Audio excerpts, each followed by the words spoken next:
할렐루야. 네, 오늘도 주일 아침 하나님 앞에 나와 예배드리시는 모든 성도님들 가운데 우리 하나님의 크신 은혜와 평강이 넘치게 부어지기를 주님의 이름으로 축원합니다. 신앙의 연차가 쌓일수록 우리는 우리의 신앙이 성장해 간다는 것을 느끼게 됩니다. 특별히 그 생각을 뒷받침할 수 있는 근거는 우리 안에 이제 성경에 대한 지식들이 쌓여져 가고 예배에 대한 생각들, 또 그리스도인이라면 어떻게 살아야 하는지 이 삶에 대한 지식들이 우리 안에 자라나기 때문입니다. 우리에게 쌓인 이 여러 가지 신앙의 지식들은 우리가 믿음의 삶을 살아가는 데 있어서 양분이 되고 또 원동력이 됩니다. 그런데 때때로 우리의 마음을 아프게 하고 또 우리의 마음을 발목을 잡는 일들이 발생하게 됩니다. 그것은 우리가 아는 대로 살아내지 못할 때를 마주하게 된다는 것입니다. 머리로는 알고 배우고 내가 예전에 말씀을 들었던 것이지만 내가 그대로 살아내지 못하는 것들을 보게 될 때에 우리는 우리의 마음이 무너지는 것을 발견하게 됩니다. 나 자신도 이해되지는 않지만 내가 아는 신앙인의 삶은 이런 것인데 나는 정반대의 것, 하나님이 기뻐하시지 않는 것들을 나 스스로가 선택하는 그 순간을 우리가 우리의 삶 속에서 발견할 때가 있다라는 것입니다. 오늘 우리가 읽은 이 본문에 있는 이 여인에게서도 우리는 이런 모습을 발견하게 됩니다. 우리는 이 여인을 잘 알고 있습니다. 특별히 이 요한복음 4장을 많이 들어 알고 계신 말씀일 것이라 생각합니다. 예수님께서 유대 땅을 떠나서 갈릴리로 나아가실 때에 사마리아를 통과하셨고 특별히 수가라고 하는 성읍에 이르러서 이 여인을 만나게 되십니다. 예수님과의 대화에서 드러났듯이 이 여인은 이전에 5명의 남자와 함께 살았는데 그 남자와는 모두 이별하였고 이제 6번째 남자와 살고 있습니다. 어떤 사정인지는 알 수는 없지만 이 여인은 주변에서 수근수근 거리는 소리에 이골이 났을 것이고 자신을 향한 그 따가운 눈초리에 이제 이골이 났을 것입니다. 삶은 점점 피폐해지고 사람들과의 교류는 뜸해지고 결국 이 여인은 숨어버리고 맙니다. 요한복음 4장에 보니까 이 여인이 물을 기르러 온 시간이 정오라고 말하고 있습니다. 사막 한가운데에서 가장 해가 뜨거운 그때에 이 여인이 물을 기르러 나온 것입니다. 차라리 태양빛을 뜨겁게 맞는 것이 사람들로부터 소리 듣지 않고 비난받지 않고 그냥 내가 마음 편하게 물들어 가는 것이겠구나 이렇게 생각할 정도의 삶이었던 것이죠. 그런데 사실 이 사마리아 여인의 삶은 기구한 운명이고 참 안타까운 삶이지만 이 삶의 선택은 깊이 생각해 보면 쉽게 이해되지는 않는 삶입니다. 이전에 함께 살았었던 남편이 이제 유대인의 풍습에 따라 계대 결혼으로 이제 연이어서 5 형제를 쭉 잃게 되고 6번째 형제와 살게 된 것일 수도 있고 또 때로는 다른 남자와의 새살림을 차려 떠난 그러한 상황일 수도 있겠지만 어찌 되었든지 한두 번의 재혼은 이해가 되겠는데 6번의 재혼은 지금 우리가 살고 있는 이 시대 속에서도 쉽게 이해되지 않는 선택입니다. 이 여인이 어떤 상황에서든지 여러 비난을 들었을 것입니다. 아우, 가문을 말아먹을 여자구나. 아니면은 아우, 남자를 밝히는 여자구나. 어떤 상황이었든지 이 여인은 엄청난 비난과 많은 눈초리를 받게 됐을 것이죠. 그런데 곰곰이 생각해보면 재혼하지 않으면 될 것을 굳이 재혼해서 왜 이런 소리를 듣고 있는가 하는 것도 생각해 볼 수 있습니다. 어찌 보면 이 여인은 자기가 받을 비난도 알고 어떤 눈초리로 사람들이 자기를 볼 줄도 다 알고 있었지만 그럼에도 불구하고 나에게 남자가 필요하기에 이 삶을 선택한 것이라 생각할 수 있습니다. 다시 말하면 이 선택을 함으로 이 여인이 처할 상황이 어떤 것인지 그녀 자신도 잘 알고 있었음에도 스스로가 이 선택을 했다는 것이죠. 예수님은 이 여인의 깊은 마음을 아셨습니다. 이 여인의 마음 깊은 곳에 있는 그 선택의 이유도 아셨습니다. 뿌리 깊은 공허함, 해결되지 않는 목마름으로 인해서 이 여인은 스스로 잘못된 선택, 스스로 비난받을 선택을 하면서도 이런 일들을 할 수밖에 없었구나라는 걸 예수님은 이미 알고 계셨습니다. 그래서 예수님은 물이라고 하는 이 매개를 통해서 여인의 목마름을 해결해 줄 수 있는 유일한 방법이 예수님께 있다라는 것을 깨닫게 해주기를 원하셨습니다. 오늘 본문 앞에 있는 요한복음 4장 13절과 14절 말씀에 이렇게 기록합니다. 예수께서 대답하여 이르시되 이 물을 마시는 자마다 다시 목마르려니와 내가 주는 물을 마시는 자는 영원히 목마르지 아니하리니 내가 주는 물은 그 속에서 영생하도록 솟아나는 샘물이 되리라. 아멘. 예수님께서는 이 여인의 목마름을 해결해 줄 수 있는 영원한 샘물을 예수님께서 주실 수 있다라고 말씀하십니다. 예수님이 인생의 만족이 되어주시고 예수님이 그 인생의 유일한 기쁨과 답이 되어주실 수 있다라는 것을 말씀하셨는데 이 여인은 이 말씀이 자기를 두고 하는 말인지를 깨닫지를 못합니다. 자기의 문제를 놓고 예수님이 이 답을 주시기를 원하시는구나를 전혀 이해하지를 못하는 것이죠. 그래서 오히려 이 여인은 예수님께 15절 말씀에서 비꼬듯이 이렇게 이야기합니다. 여자가 이르되 주여 그런 물을 내게 주사 목마르지도 않고 또 여기 물 기르러 오지도 않게 하옵소서. 오늘날 말로 이렇게 쉽게 이야기하면 이런 겁니다. 아우 그런 물이 있어요? 나 좀 주세요. 나 뜨거운 태양 맞는데 그 물 좀 받으면 내가 이제 앞으로 물 기르러 오지 않을 것 같습니다. 그 물 있으면 어디 한번 줘보세요. 이렇게 예수님께 이야기하는 거죠. 여인이 깨닫지 못하자 예수님께서는 직접적으로 그 여인의 문제를 드러내십니다. 뒤이은 16절에 예수님이 이렇게 말씀하십니다. 이르시되 가서 내 남편을 불러오라. 이제 대화의 흐름이 물이라고 하는 것에서 대화의 주제가 남편이라고 하는 것으로 바뀌었습니다. 직접적인 문제의 근원을 예수님이 지적하기 시작하신 것이죠. 해결되지 않는 갈급함, 뿌리 깊은 이 목마름으로 인해서 그녀가 선택했던 이 일들을 이제는 끊고 죄의 순환을 끊어버리고자 예수님께서는 그 문제를 수면 위로 드러내셨던 것입니다. 여기서 우리가 이 여인에 대해서 이렇게 생각해 볼 때 흔히 생각할 수 있는 것은 이 여인이 하나님을 모르기 때문에 죄를 지었구나, 하나님을 모르니까 예수님이 찾아오셔서 말씀하시는구나, 이렇게 생각하기 쉽습니다. 그런데 예수님과의 대화를 깊이 생각해 보면, 깊이 살펴보면 이 여인은 이미 하나님에 대한 신앙을 가진 사람입니다. 그리고 이 여인은 예배에 대한 갈급함과 질문을 가진 사람입니다. 예수님이 누구이고 예수님이 장차 그리스도라고 하는 메시아가 올 것이라는 것도 이 여인은 알고 있었습니다. 그래서 예수님과의 대화에서 20절 말씀에 이 여인이 이렇게 얘기합니다. 우리 조상들은 이 산에서 예배하였는데 당신들의 말은 예배할 곳이 예루살렘에 있다 하더이다. 또 25절에 여자가 이르되 메시아 곧 그리스도라 하는 이가 오실 줄을 내가 아노니, 이렇게 얘기합니다. 이 여인은 예배를 드려야 한다는 것도 알고 있었고, 어디서 예배를 드리고 그것이 유대인과의 생각의 차이가 있다는 것도 알고 있었습니다. 그리고 성경 안에 메시아가 올 것을 예언하고 있다는 것도 이미 들어 배워 알고 있었습니다. 이 여인은 말씀에 대해서 배웠고 예배에 대해서도 알고 있었습니다. 그리고 예배를 드리는 삶도 살았습니다.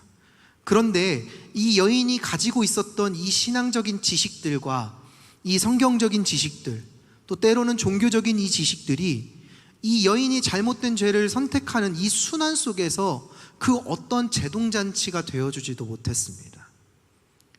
그녀가 들었던 이 지식들, 그녀가 알고 있던 이 지식들은 전혀 이 삶 속에 영향력이 나타나지 못했던 것입니다. 들어서 아는 지식이 이 여인의 신앙을 변화시키지 못했던 것이죠. 이것은 사실 오늘날 살아가는 우리에게도 큰 문제가 됩니다. 거리에 나가보면 수많은 십자가가 있습니다. 매우 많은 교회들이 있지요. 그리고 그곳에서 수많은 그리스도인들이 예배를 드리고 정계로, 재계로, 또한 직장으로, 일터로, 삶의 자리로 곳곳으로 나아갑니다. 매주일 들리는 말씀으로 우리의 마음과 우리의 생각은 자라납니다. 성경에 대한 지식도 알게 되고요, 하나님에 대한 뜻을 분별하기도 합니다. 그런데 그것이 우리의 삶에 어떤 영향력으로 나타나고 있습니까? 정작 이 사회가 얼마나 하나님 나라의 가치로 변화되어져 가고 있습니까? 우리의 직장은, 내가 속한 공동체는 과연 하나님 나라의 공동체를 이루어가고 있습니까? 하나님 나라의 가치가, 하나님의 뜻이 실현되고 있는 장소가 되어지고 있습니까? 들어하는 지식은 있는데 그것이 내 삶 속에서 발현되고 그 말씀이 나의 삶을 변화시켜 나가고 있습니까? 우리는 매체를 통해서 하나님이 나를 이만큼 세워주셨습니다, 하나님이 나를 이 자리까지 올려주셨습니다, 수많은 사회 지도자들의 간증들을 듣게 됩니다. 그런데 그 사회 지도자들이 오히려 자기의 이익을 추구하는 모습 때문에 죄에 넘어지고, 또 자기의 욕심 때문에 그들이 말하던 신앙의 삶과는 정반대의 것들을 선택해서 넘어지는 것을 우리는 뉴스를 통해서 접하게 됩니다. 과연 이들이 이것이 죄인지 몰라서 무너지는 것일까요? 과연 이들이 이것이 잘못된 건지 몰라서 무너지는 것이었을까요? 그것이 아니라는 걸 우린 모두 잘 알고 있습니다. 그렇다면 이런 모습들이 눈에 보여지고 삶의 최전선에 있는 이런 보여지는 자리에 있는 그런 지도자들과 그런 사람들만의 문제일까요? 오늘 이 자리에서 드리고 예배를 드리는 나는 어떠한가요? 매주일마다 또 때때마다 말씀을 듣고 그 말씀을 우리의 생각 속에 남기고 우리의 마음 속에 남기고 있는데, 우리에게서도 이해되지 않는 내 선택이 존재하고 있지는 않습니까? 하나님이 싫어하시는 거 분명히 알겠는데 어느 순간 나도 모르게 그거 선택하고 있는 우리의 모습을 우리도 발견하게 되고 있지는 않습니까? 신앙의 연차가 깊어지면 깊어질수록 이런 문제들은 우리의 마음을 더 무겁게 만듭니다. 내가 예수 믿은 지 몇십 년이 됐는데 여전히 이 죄에 또 무너지네.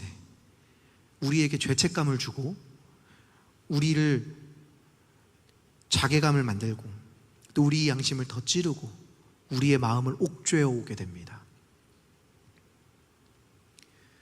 우리는 겉으로는 하나님 안에서 예배드리고 잘 살아가고 있어 라고 생각하지만 정말 마음 깊은 곳에 여전히 내 쾌락과 내 즐거움을 위해 놓지 못하고 있는 그 죄에, 그것이 우리에게 있지는 않습니까? 그렇다면 이 지점에서 우리는 또한 질문할 수 있겠지요. 그럼 내가 배워왔던 지식들은 무엇일까요? 아무런 소용이 없는 것일까요? 아무런 능력이 없는 것일까요? 우리는 이렇게 질문해 볼 수도 있습니다. 이 신앙의 질문과 고민 앞에서 예수님이 여인에게 던지시는 이 말은 우리에게도 답이 될 수 있습니다. 오늘 예수님이 22절 말씀 가운데 이 여인에게 이렇게 말씀하십니다. 너희는 알지 못하는 것을 예배하고 우리는 아는 것을 예배하노니. 그동안 들어왔던 지식으로 예배를 드렸지만 이 여인은 하나님을 알지 못하고 예배드렸다고 예수님이 지적하시는 것입니다. 오늘 본문 20절, 우리가 아까 읽었던 말씀이지만 이 여인이 예수님께 이렇게 질문하지 않습니까? 우리 조상들은 이 산에서 예배하였는데 당신들의 말은 예배할 곳이 예루살렘에 있다 하더이다. 예배를 드려도 삶이 바뀌지 않는데 혹시 장소가 문제여서 이런 걸까요? 예수님께 이렇게 질문하는 것이죠. 그러나 예수님은 단호하게 말씀하십니다. 장소가 중요한 것이 아니라 하나님을 알지 못하고 드리는 예배가 문제라는 것입니다. 알지 못하는 대상에게 예배를 드린다는 것, 그것은 헛된 것에게 예배를 드리는 것이지요. 그 자리에 있지 않은 것에게 예배를 드리는 것입니다. 하나님이 누구인지 모르고 예배를 드린다면 우리는 하나님이 없는 예배를 드리는 것입니다. 예배를 누구에게 드리는가? 어떤 대상을 향하여 예배하는가? 사실 이것이 우리의 삶의 문제를 해결하는 열쇠가 되는 것입니다. 예수님과 이 여인의 대화의 주제가 물에서, 남편에서 예배로 바뀌는 것을 우리는 보게 됩니다. 전혀 연관지어질 것 같지 않은 이 주제를 통해서 예수님은 이 삶의 문제를 해결할 수 있고 영원한 생수를 공급받을 수 있는 그 길이 참된 예배 속에 있다라는 것을 말씀해 주시기 원하셨던 것입니다. 예배의 생명력을 좌우하는 것은 무엇을 예배하고 있는가에 달려 있습니다. 오늘날 많은 예배들이 드려지고 있죠. 지금 이 시간에도 전 세계 곳곳에서 예배를 드리고 있습니다. 주중에서도 많은 예배를 드립니다. 수많은 예배자들이 모여서 하나님을 찬양하고 예배합니다. 그런데 예배를 드리고 이야기를 나누는 그 예배자의 대화들 속에서 기이한 현상이 하나 발견되게 됩니다. 그것은 예배에 대한 평가가 있다라는 것입니다. 이 예배는 참 좋아. 이 예배는 참 별로야. 이 예배는 뭔가 나랑 잘 맞아. 저 예배는 나랑은 좀 안 맞는 것 같아. 저 스타일은 괜찮은데 이 스타일은 좀 별론 것 같아. 예배를 바라보고 예배를 평가하는 수많은 기준들이 우리 속에 있습니다. 어느샌가 예배는 찬양팀이 되어버렸고요. 어느샌가 예배는 순서가 되어버렸고 어느샌가 예배는 분위기가 되어버렸습니다. 고조되는 분위기가 우리의 마음을 격앙시키고 내 마음이 감동되어 눈물이 나면 은혜 받았어. 우리는 그렇게 이야기합니다.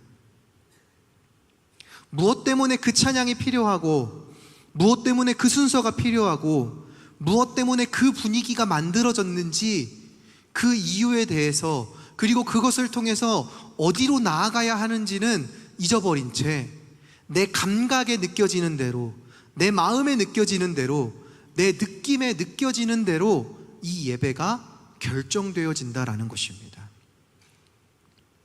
이것은 우리가 하나님께 최선을 드리기 위해 준비한 여러 가지 것들이 의미가 없다라고 폄하하는 것이 아닙니다. 우리는 주님께 가장 좋은 것을 드리고 준비하지만 때때로 이것들이 우리의 눈을 가려 참된 예배의 대상이 되시는 주님을 바라보지 못하게 만들 수 있다라는 것입니다. 그래서 우리는 가장 좋은 것을 드리지만 왜 이것을 누구에게 드리는지 그것을 바로 생각해야 하는 것입니다.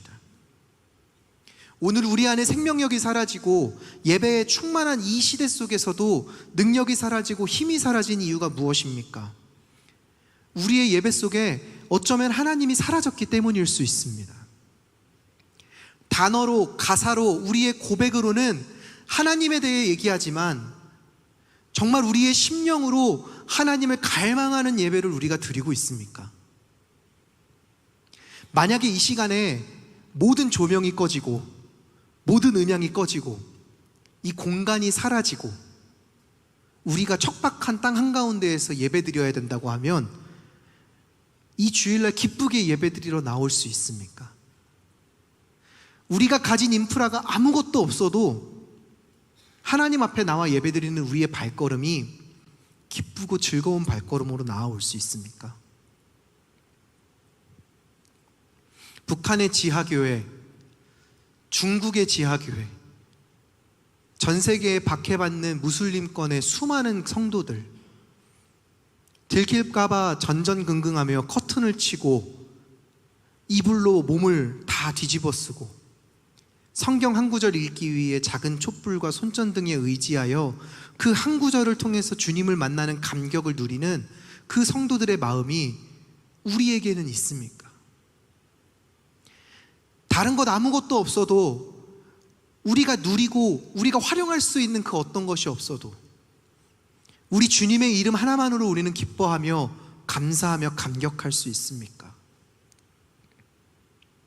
우리의 예배의 대상이 바로 서 있다면 우리는 어떤 상황에서 예배드리든지, 어떤 환경에서 예배를 드리든지, 어떤 모양으로 예배를 드리든지 하나님을 향하여 집중할 수 있게 됩니다.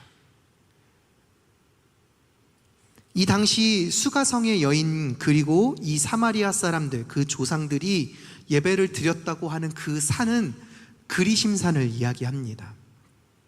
이 그리심산은 이제 북이스라엘과 남유다가 나뉘어지던 그 시대에 이제 북쪽 이스라엘에 살던 사람들이 남쪽 유다의 예루살렘 성전으로 예배를 드리러 가지 못하게 되자 폭동이 일어날 것을 두려워한 이 여로보암, 북이스라엘의 왕 여로보암이 자기의 왕위를 지키기 위해서 그 그리심산에 성전을 지어놓고, 자, 이제부터 이곳에서 우리는 예배 드릴 것입니다, 이렇게 했던 것이 시작이었습니다. 하나님의 말씀과는 전혀 다른 방식으로 예배를 드리기 시작했던 것이죠. 자기 마음대로 좋은 것들 만들어 놓고 좋은 형식 다 갖춰 놓고 예배를 드리는데 정작 그곳에 하나님이 계시지 않습니다. 무엇을 예배해야 하는지를 잃어버린 것입니다. 심지어 그 성전에서 예배 드릴 때 하나님이다라고 이름하며 만들어 놓은 것이 금송아지였습니다. 하나님에 대해 전혀 알지 못한 채 내가 생각하는 것이 하나님이겠지, 그렇게 생각하며 예배를 드린 것이 그 시작이었습니다. 시대가 지나며 말씀도 알게 되고 하나님의 뜻이 무엇인지도 알게 되었지만 하나님이 진짜 원하시는 그것이 무엇인지를 여전히 사마리아 사람들은 알지 못했습니다. 그래서 오늘 사마리아 여인은 눈으로 보여지는 성전, 예식, 규정, 규례들은 있었지만 하나님을 아는 지식이 없었기에 삶에서 발생하는 수많은 문제들이 반복되었던 것입니다. 이 여인의 공허함, 채워지지 않는 만족은 결국 예배의 대상을 바로 예배하지 못하는 그 삶에서 나타난 문제였습니다. 예수님께서는 그래서 여인에게 24절과 같이 분명하게 말씀하십니다. 우리 24절 말씀 함께 한 목소리로 읽겠습니다. 시작.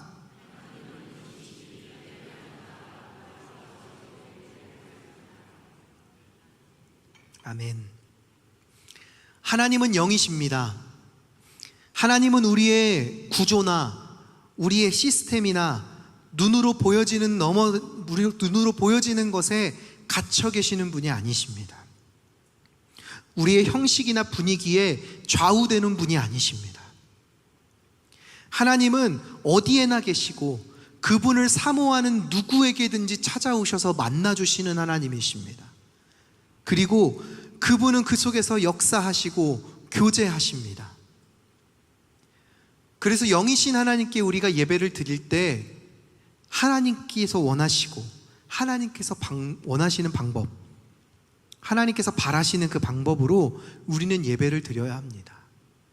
예수님께서 말씀하신 그 두 가지가 바로 영과 진리로 예배하는 것입니다. 영이신 하나님께 나아갈 때 영으로 예배해야 합니다. 영으로 예배한다는 것은 우리의 존재 전부를 하나님께 드리는 것입니다.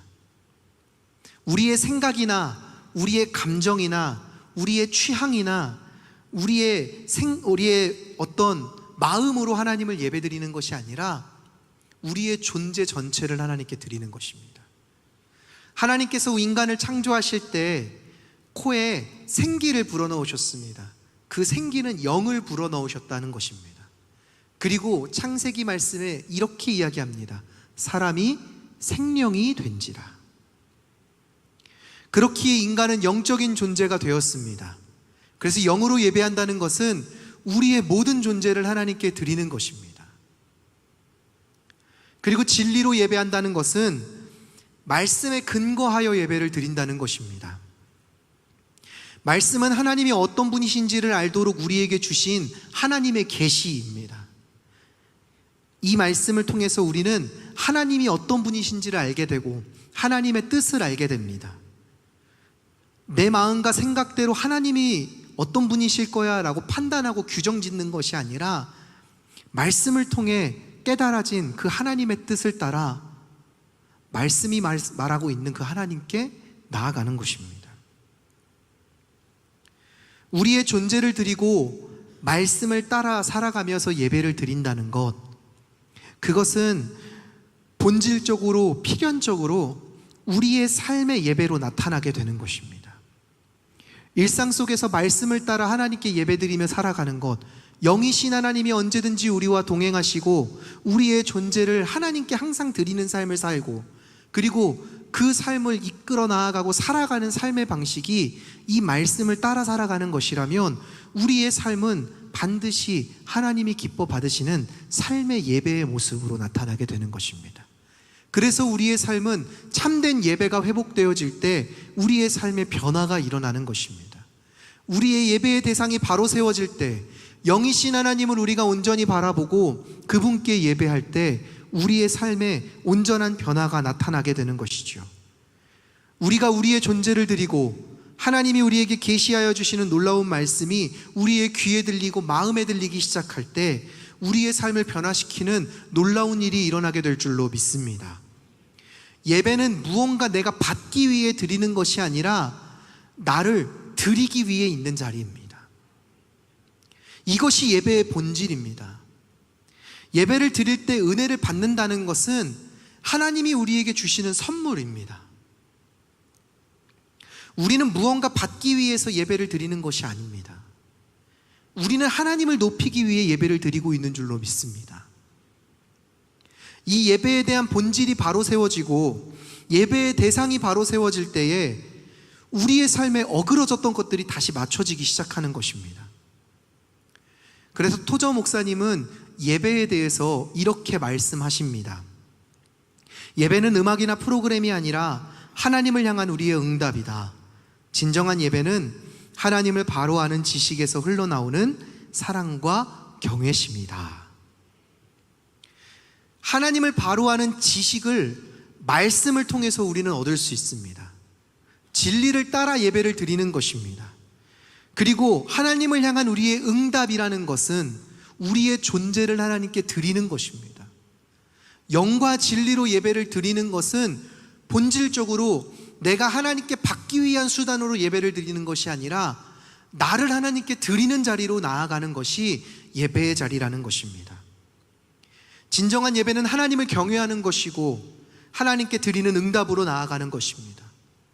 내가 무언가 달라고 떼쓰는 자리가 아니라 내가 오늘 무엇을 받을지, 무엇을 나를 감동시킬지 기대하고 나오는 자리가 아니라 그저 하나님께 내 모든 것들을 드릴 때 그때 하나님께서 내게 주시는 은혜에 감격하는 것입니다.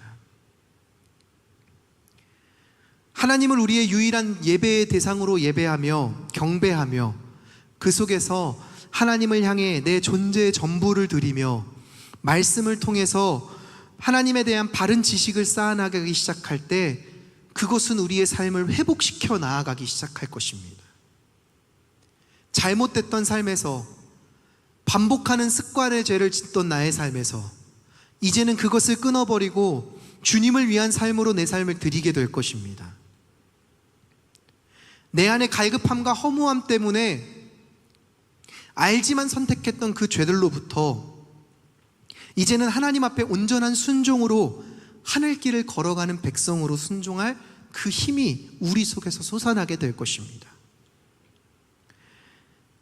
사랑하는 효성중앙교회 성도 여러분, 오늘 이 시간 우리가 하나님 앞에 예배드리며 우리의 예배의 대상이신 주님께 우리의 온전한 마음을 고정하는 시간 될 수 있기를 축복합니다.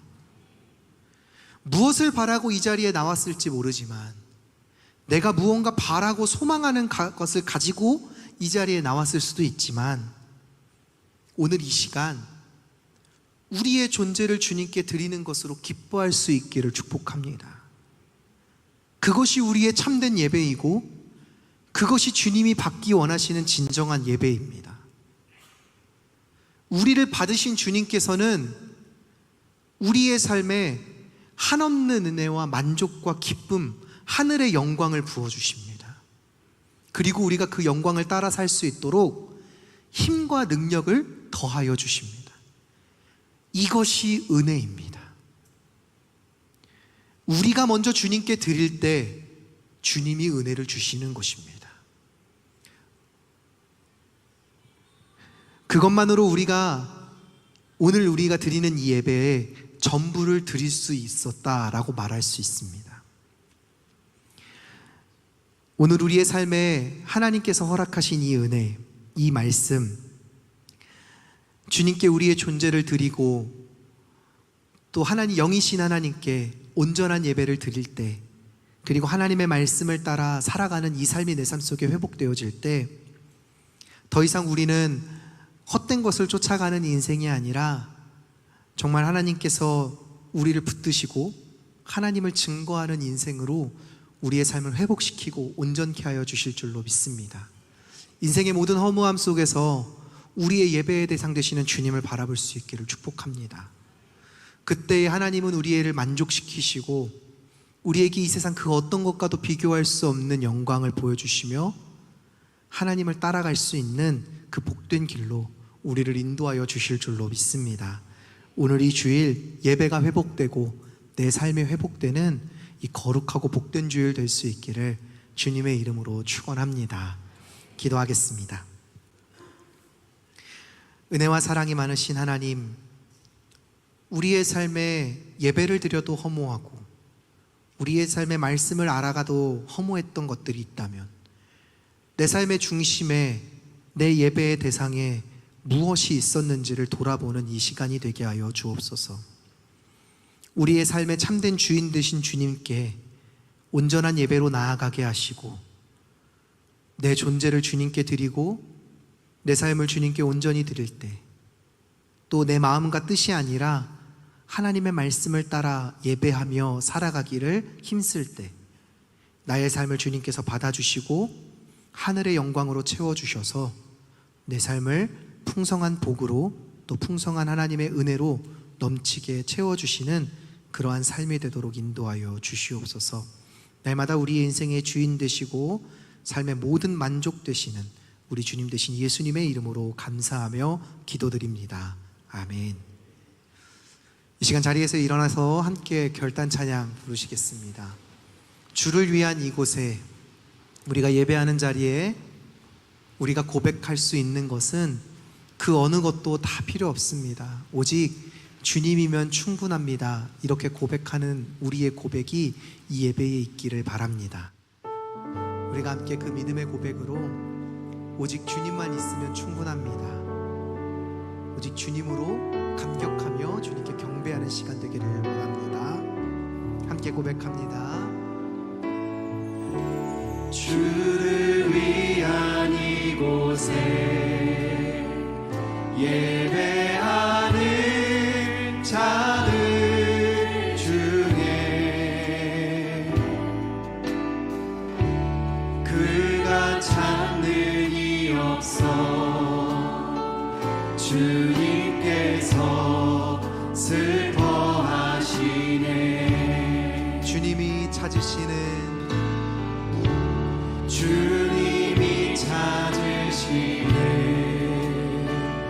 그 한 사람 그 예배자 내가 그 사람이 되기를 내가 그 사람 되기 간절히 주께 예배하네. 주 은혜로 이곳에 서 있네. 주 임재에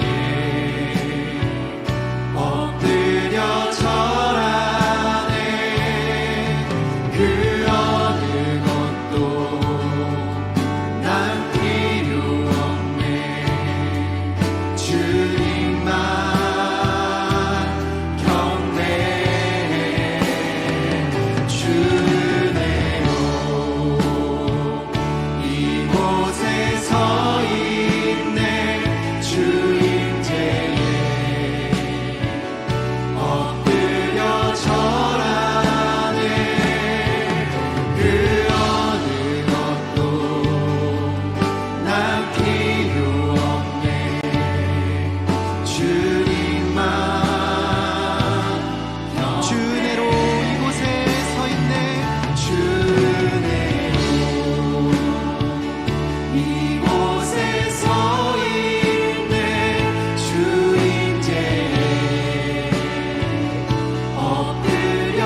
그 어느 것도 나 필요 없네.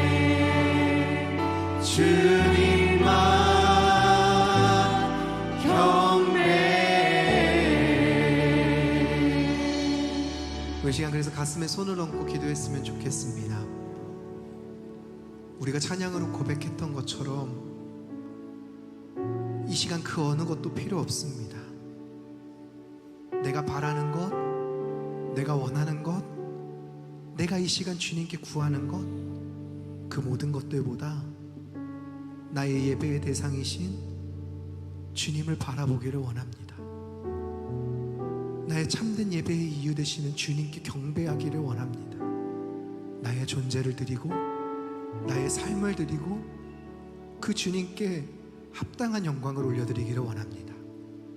이 시간 우리가 고백했던 것처럼 그 주님 앞에 우리의 모든 것들을 드리며 주님만 영광 받아 주옵소서, 주님만 찬양 받아 주옵소서, 내 삶 속에 주님만 드러나시기를 원합니다.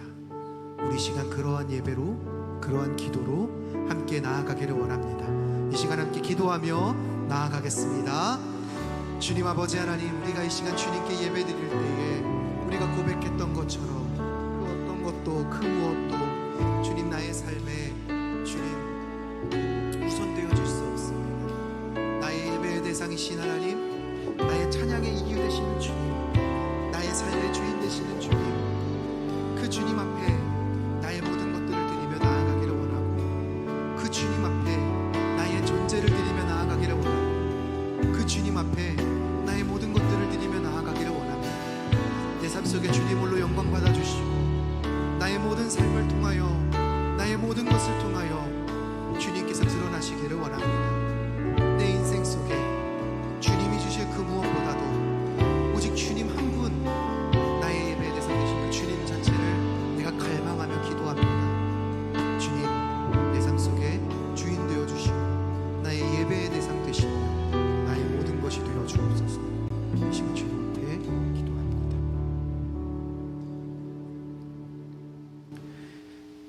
이제는 우리를 죄와 사망에서 구원하신 예수 그리스도의 은혜와 독생자를 이 땅에 보내주시기까지 우리를 사랑하신 아버지 하나님의 사랑과 지금도 우리 속에 계셔 말씀에 순종하며 살도록 도우시는 성령님의 역사하심이, 우리의 예배의 대상 되시는 영이신 하나님께 영과 진리로 예배하며 우리의 존재를 드리고 말씀을 따라 순종하며 살아가기를 원하는 효성중앙교회의 모든 성도들 위해 그 가족과 생업과 삶의 모든 순간 가운데 이제로부터 영원토록 함께 하시기를 간절히 축원하옵나이다.